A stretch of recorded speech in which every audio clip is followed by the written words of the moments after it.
Indianapolis has been one of the world's major auto racing centers since the turn of the century. Back then, racing was frequently more about mechanical endurance than speed and maneuverability. A mechanic always rode alongside the driver to help keep the car running throughout the course of the race. Cars raced around small dirt tracks with tight turns at a breakneck speed of 50 miles per hour. Sometimes races were held in city streets, where buildings and curved corners often presented their own unique driving challenges.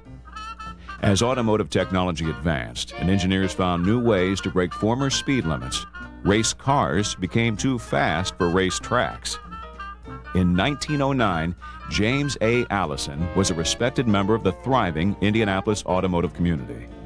As co-founder of Prestolite, he was a contemporary of industry giants like Henry Ford, Harry Stutz, and Arthur and Louis Chevrolet. Allison was fascinated by racing and the future of the automobile.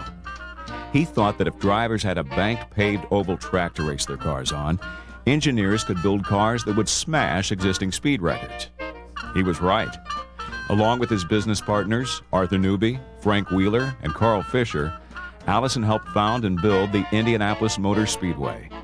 Racing would never be the same. In 1911, Allison's new track hosted the first Indianapolis 500-mile international sweepstakes race. The winning speed was over 74 miles per hour. It ushered in a new era of auto racing. Car builders the world over worked on innovations that would give them an edge at Indy.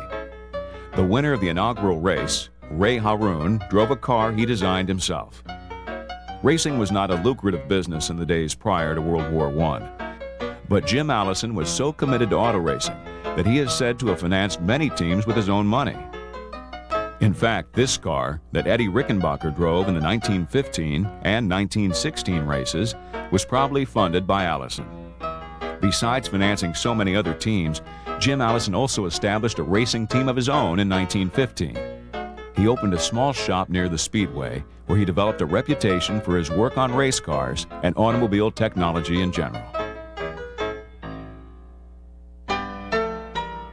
When the United States declared war on Germany in 1917, Jim Allison suspended racing, and his company began machining parts, tools, and masters for the Liberty airplane engine, the main power plant the U.S. produced during World War I. Following the war, Howdy Wilcox drove an Allison commissioned car to victory in 1919. It was the last Indy 500 Allison's team entered. Instead, his company focused on aviation engineering. Allison engineers developed and patented a bearing that increased the service life of the Liberty engines and perfected the reduction gearing that improved the engine's efficiency at high speed. The company's expertise in aviation was the major factor in General Motors' decision to buy Jim Allison's company following his death in 1928.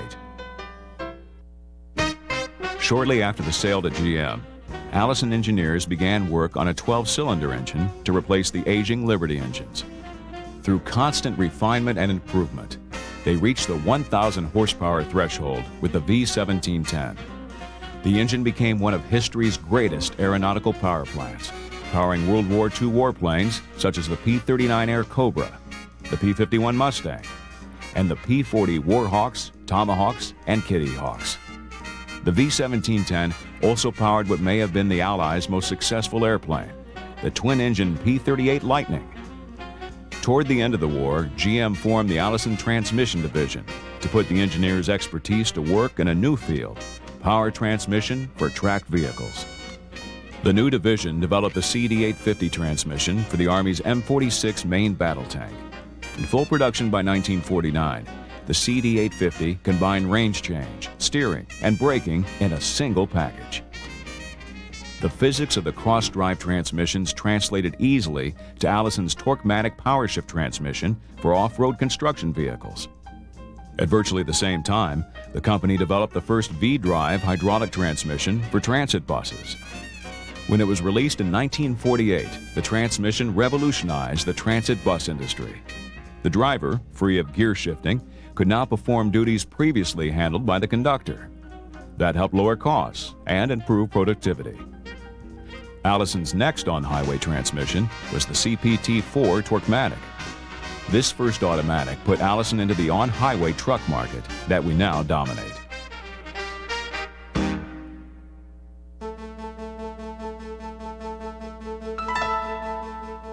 Today, Allison Transmission manufactures a comprehensive line of fully automatic transmissions for use in a wide range of medium and heavy-duty applications: pickup and delivery, beverage, short haul, school bus, construction, refuse, utility, transit. We're the world's largest manufacturer of heavy-duty automatic transmissions.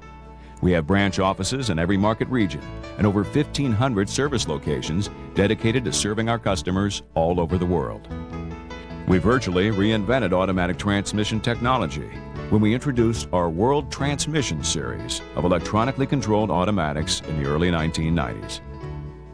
Our most recent innovations are the 1000 and 2000 series transmissions, which will bring Allison quality, heavy-duty durability, and electronic transmission technology to yet another market segment, light commercial vehicles.